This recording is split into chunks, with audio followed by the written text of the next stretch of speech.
YouTube? You guys are now watching another segment of the TheCaliEffect. With the induction of the new challengers, one had to start thinking, what is all this side support in there? I mean, I know I've seen Quillfords get support, I know I've seen Burning Abyss and Shadows get support, but if we dig further down in there, there's a really cute deck that has been there all along that has gotten support. That's right, Raccoons. Raccoons are a deck that are specifically focused on making Rank 2 monsters with some really strong side effects and also synchro summoning into big monsters to prevent the opponent from playing Yu-Gi-Oh! When needed. But I'm not here to tell you what they do, I'm here to show you what you do with them. We're going to start off first with Ponpako. Now, Ponpako is one of those strange Yu-Gi-Oh! Cards. I mean, come on, it's cute.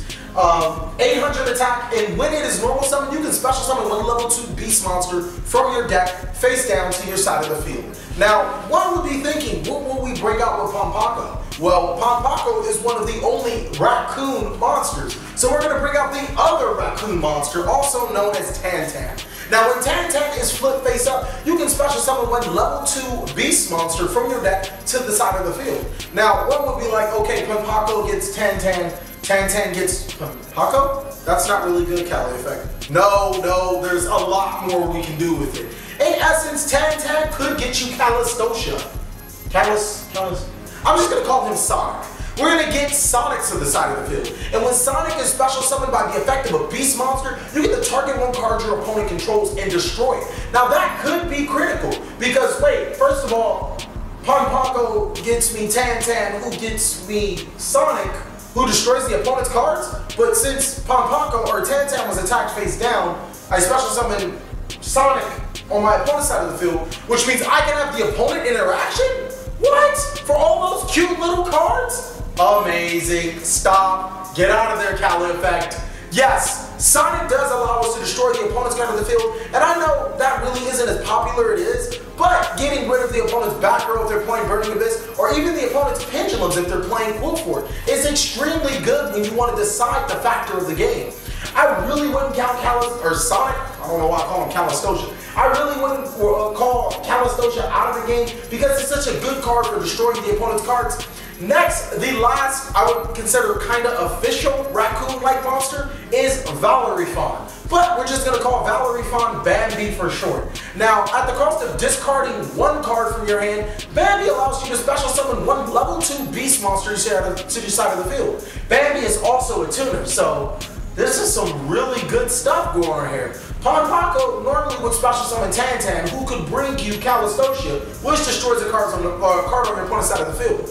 Once Calistocia goes to the graveyard, Bambi can special summon Calistocia one more time to destroy another card on your side of the field, or your opponent's side of the field. And we can still make Xe plays? That's just amazing. And these are the 4 base core monsters of the Raccoon deck. Now that doesn't mean that these are the only monsters. There's some really good monsters in between, such as Beast King Barbaros. Now, why is Beast King Barbaros in this deck?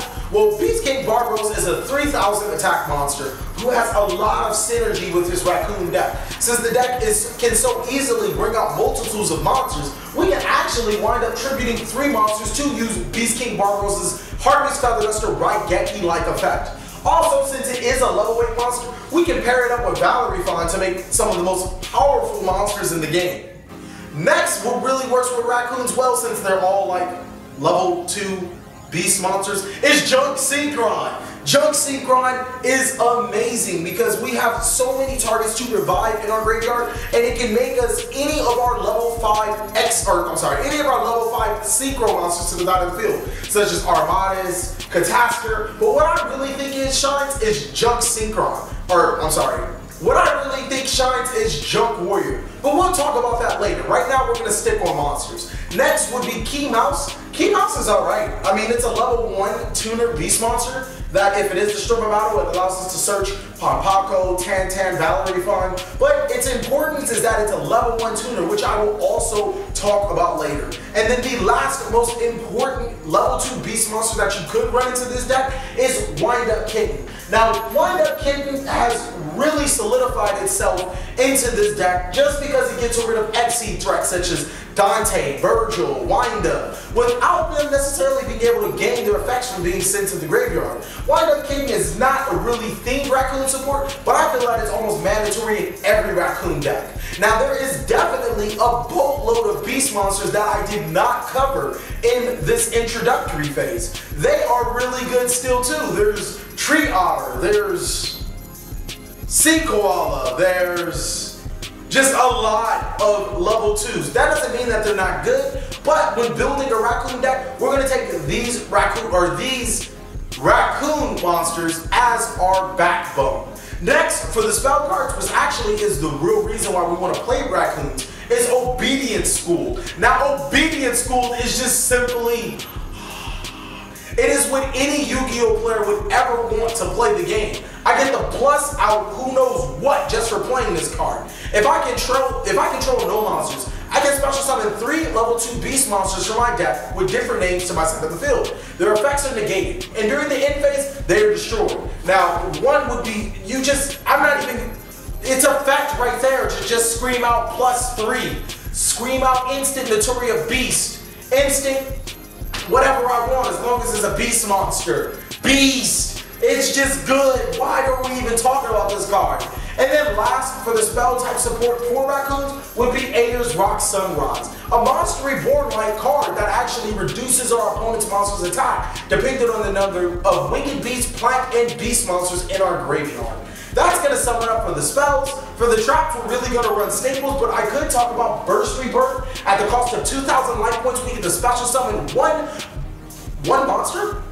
I mean, you normally don't use it for any other monsters other than your beast monsters. So you get to special summon one Tanzan practically to your side of the field and face down defense position. Its life point cost is extremely steep, and that's why a lot of players don't play it, but it still is a really good card. Next, for the extra decks, we have a plethora of monsters we can drop onto the side of the field, but I'm only going to talk about the ones that are very theme specific to this type of deck. First is Sendeyu, the boss monster of the Raccoon monsters. Sendeyu cannot be destroyed by your opponent's card effect as long as you control another beast monster on your side of the field. It also can't be destroyed by battle either, so if you have 2 of these, it can become rough for the opponent to get over. At detaching 1 material from Sendeyu, you get to special summon 1 token on your side of the field. Its attack is dependent on the attack of the strongest monster on the field. Granted, I just said the field, not your side. It doesn't matter. He becomes the strongest. So that's a really good effect. Next would be Notoria Beast and Notoria Barkion. Both, we should already know what they do. Beast being able to stop the opponent's spells, Barkion being able to stop the opponent's traps. But the last 2 synchros are probably going to be some of the most interesting synchros that I'll put out there. One being Leo, because you would look at Leo and you'd be like, how do you even play this card?